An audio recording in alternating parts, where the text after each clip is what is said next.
Hi everyone, this is Alicia Christian with Stamping with Alicia, and I'm here today with a very messy mat. I've been busy this week. But I'm here today to give you a quick tutorial on how to stamp on glitter for a beautiful, subtle, classy, glimmery, glittery image. And what I started with was a piece of scrap. This is very vanilla, just from my scrap drawer. And I covered it with a piece of sticky sheet I have left. We don't have them in the current catalog anymore, but we do have sticky strips, so if your image is small you could do layers. Or you could use any adhesive you would normally use for glitter, so long as it holds the glitter on well, like maybe heat and stick powder or crystal effects or liquid glue. You would just have to give it drying time. But I'm going to use this, and let me go ahead and take off this little protective covering. I never take these off till I'm ready to use it because I always end up getting my whole life stuck to it. And what I'm going to do is I'm going to put Dazzling Diamonds glitter on it. See? It's stuck to me. And Dazzling Diamonds, if you don't know, is a great glitter from Stampin' Up! That is kind of clear, opalescent, iridescent, opaque cuteness. And I love it. It's a fine, very fine glitter. I know chunky is in right now, but I like the fine stuff. If you can see that, my strip has been covered with glitter, and I'm going to use my fingers. You could use a bone folder if you don't like to get your fingers icky. I obviously don't mind. And I'm just going to kind of push and rub that glitter down into the adhesive, kind of burnish it in there. And I don't want to rub it off, but I do want to get any loose pieces off.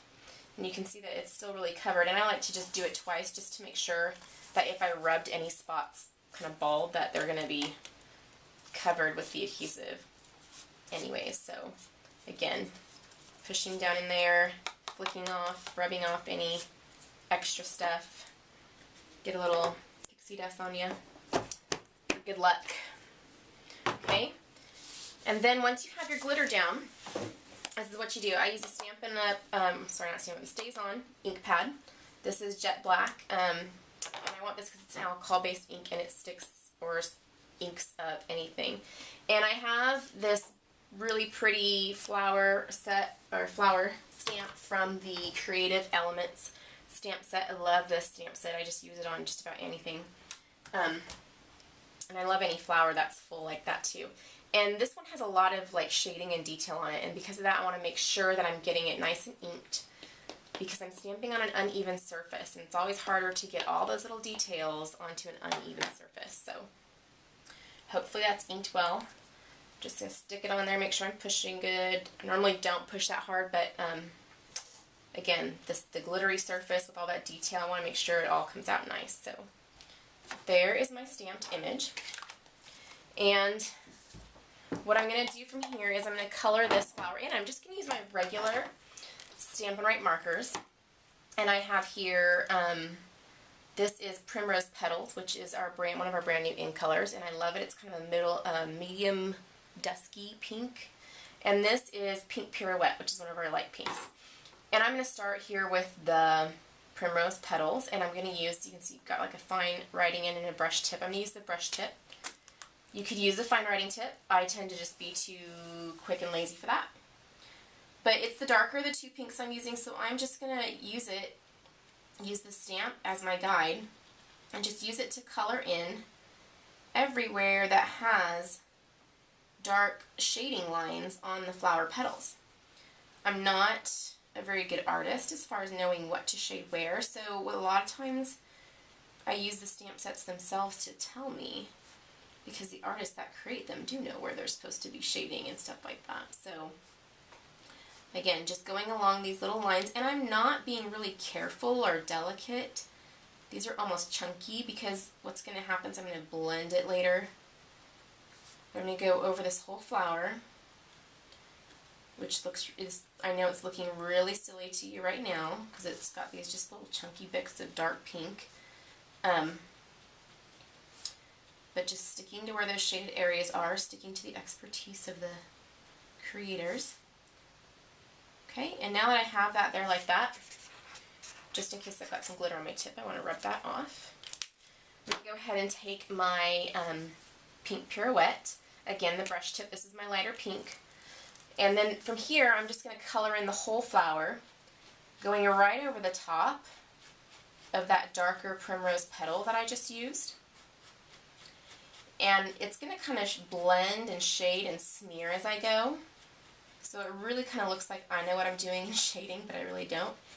And my tip here is just to, I follow the direction those lines are going on my flowers.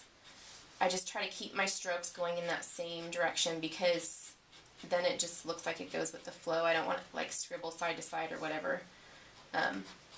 So I can just keep turning my flower as I go until I have this whole thing covered. And you can start to see on the other places that I have done how it's just kind of blended and kind of smeared and flowed.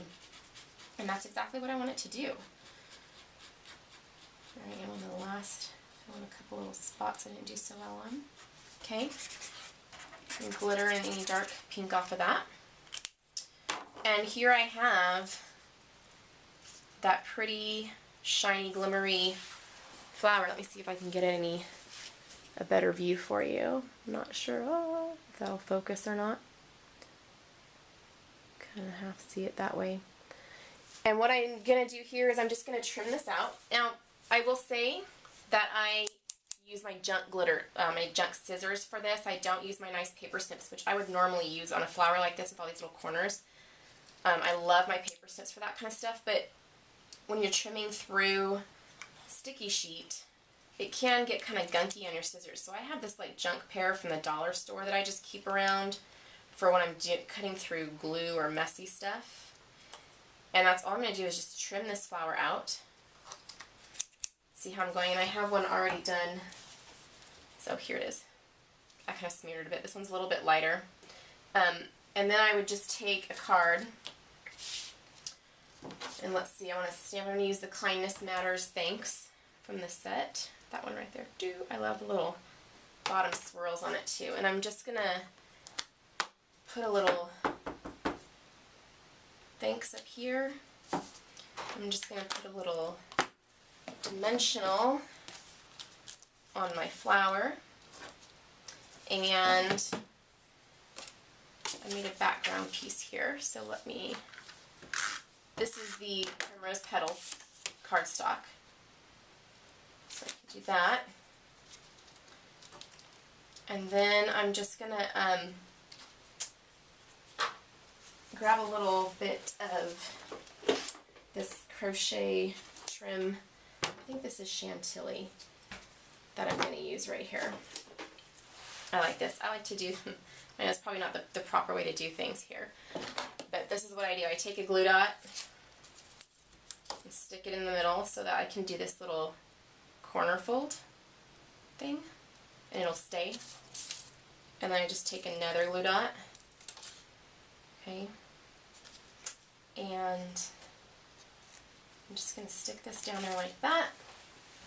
And use my good craft scissors because these are awesome with ribbon and trim. Love them. Like that. And then I have this cute little thanks card that I made with my glitter flower. And I made another one over here, the same type of thing. I did the same exact thing, only I used darker colors.